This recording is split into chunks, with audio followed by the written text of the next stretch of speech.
Hey everyone! It's hard to believe it's been a little over 2 years since I made that Being Ugly video. And so tonight, I'm going to be talking about 3 components that can make us feel ugly inside. Yes, society can certainly make many of us feel really ugly.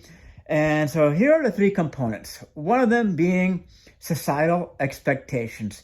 The second one being social media. And the third one is how we treat others that we don't know. Okay, so the first one, societal expectations. Now, growing up, I remember always being told it was like you would finish your grade school years, then you would go off to college or maybe work a couple of years, maybe join the military, then go off to college, get yourself a nice job, buy your own home or get your own apartment, get married and start a family. That seemed like that was pretty much the common trajectory that you were expected to follow.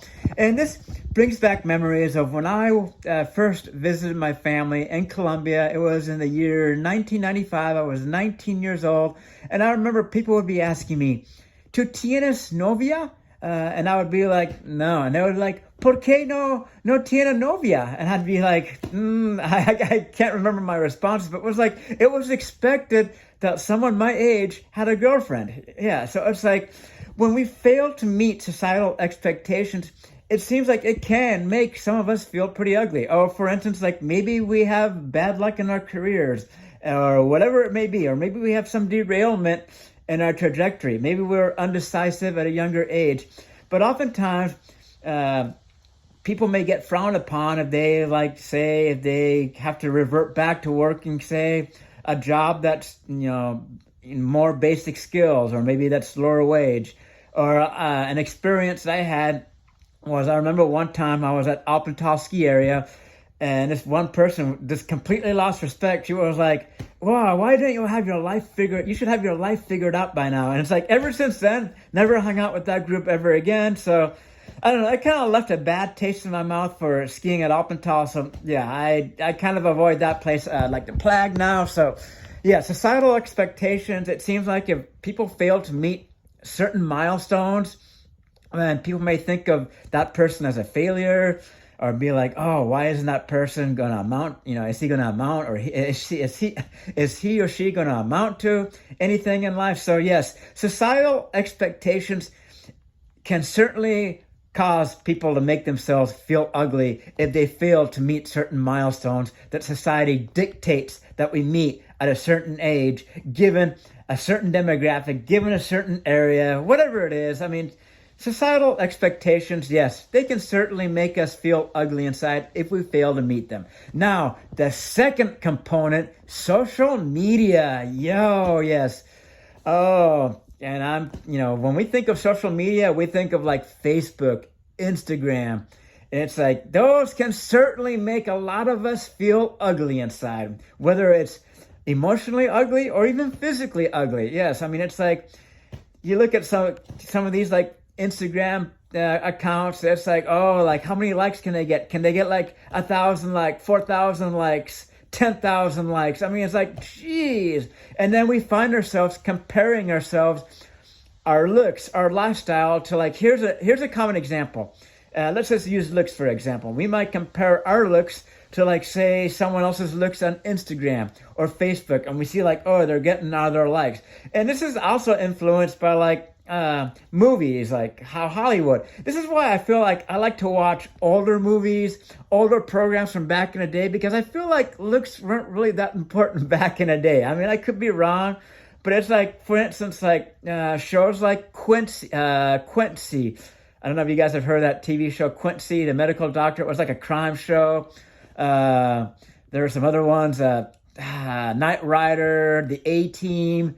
Let's see, what else was there? Little House on the Prairie, The Love Boat. Yeah, so, but now it's like, you look at all these Hollywood stars nowadays, it's like they've got like the perfect baby face or like the perfect face. It's like we compare ourselves to like these movie stars, or we find ourselves comparing ourselves to like these Instagram stars getting like thousands and thousands of likes.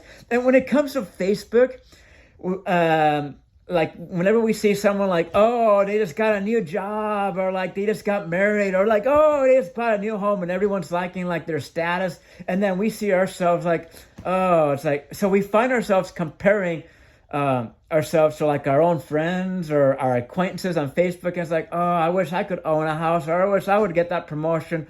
So I think social media can be a really bad influence, and it can kind of distort our thinking, because oftentimes people are not going to post about, oh, I am so depressed today. Oh, I am always depressed. Oh, why can't I get myself out of this? Right? You're not going to typically find Facebook posts about people posting their struggles. It's mostly about like, oh, we just had a baby shower. Oh, our friend just got married, or we just got back on a 2-week vacation on our yacht, or we just got back from a 3-week African safari. But you're not going to hear about, you're not going to see Facebook posts talking about like, I just wish I could get over this depression, or I wish I could get over this really low point in life.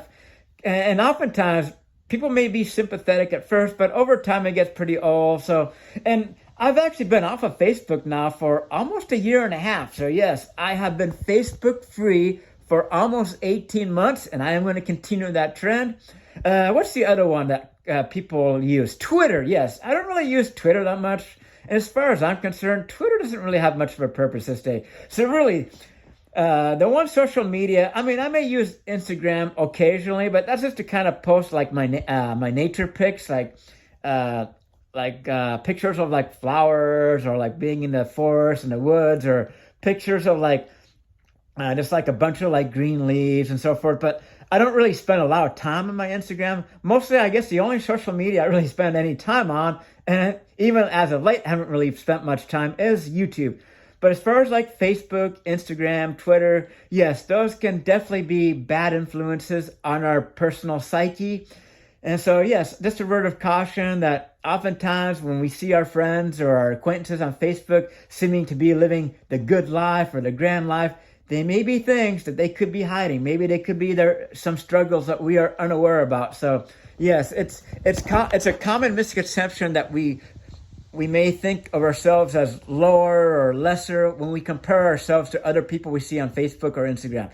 Okay, so now the third component, how we treat others we don't know. And so here's a couple examples. The first one being driving.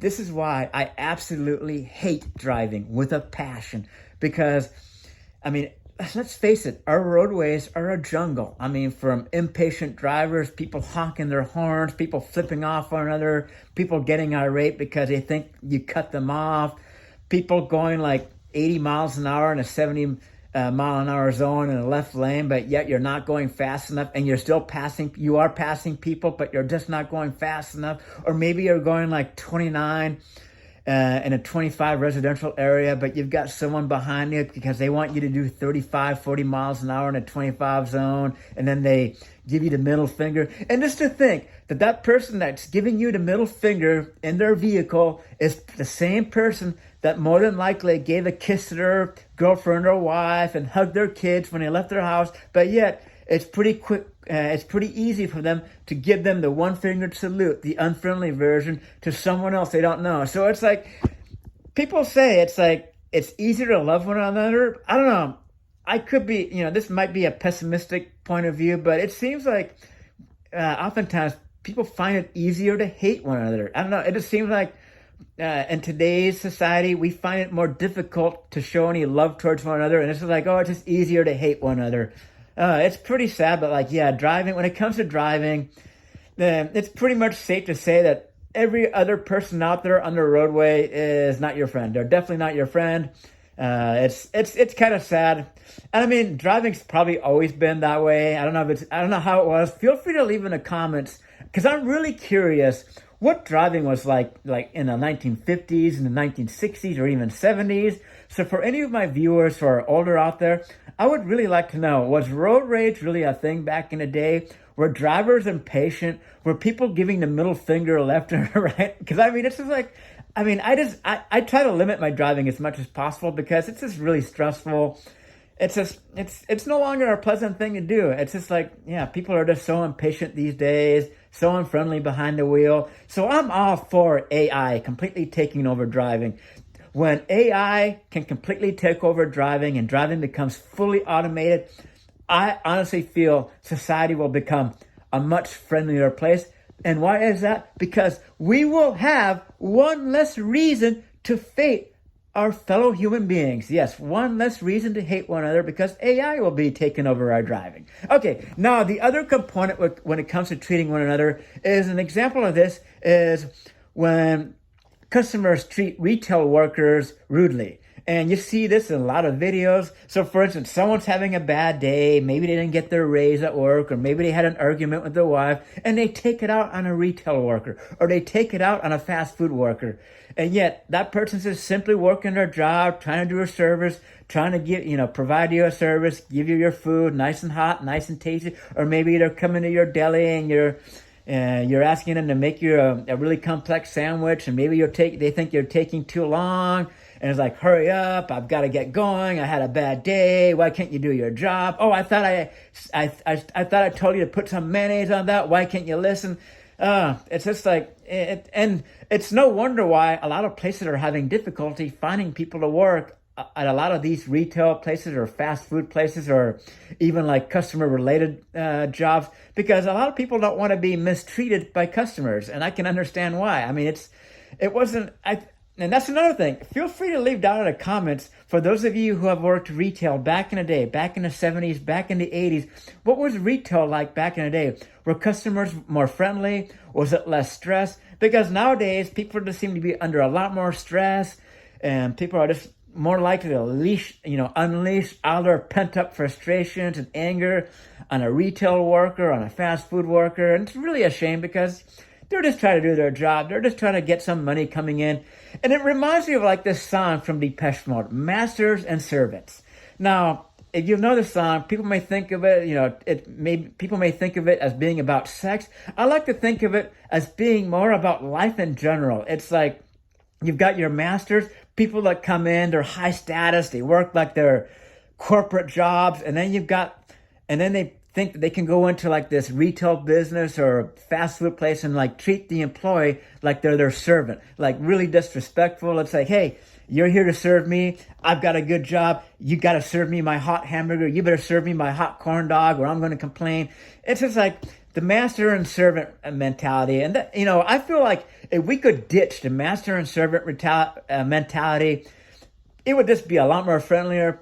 Places would have a lot more ease in finding workers, to be able to do these jobs. It wouldn't be such a high turnover rate. As a matter of fact, there have been several, the place I'm working at now, the deli department, there have been several people that have quit over like the past couple of months. It's got a super high turnover rate. And yeah, I mean, it's easy to understand why. I mean, it's just like, but yeah, so those are pretty much the three big ways that society can make us feel really ugly inside. And that is, of course, making it seem like that we are a failure if we fail to meet societal expectations based on our age, our demographic, our location.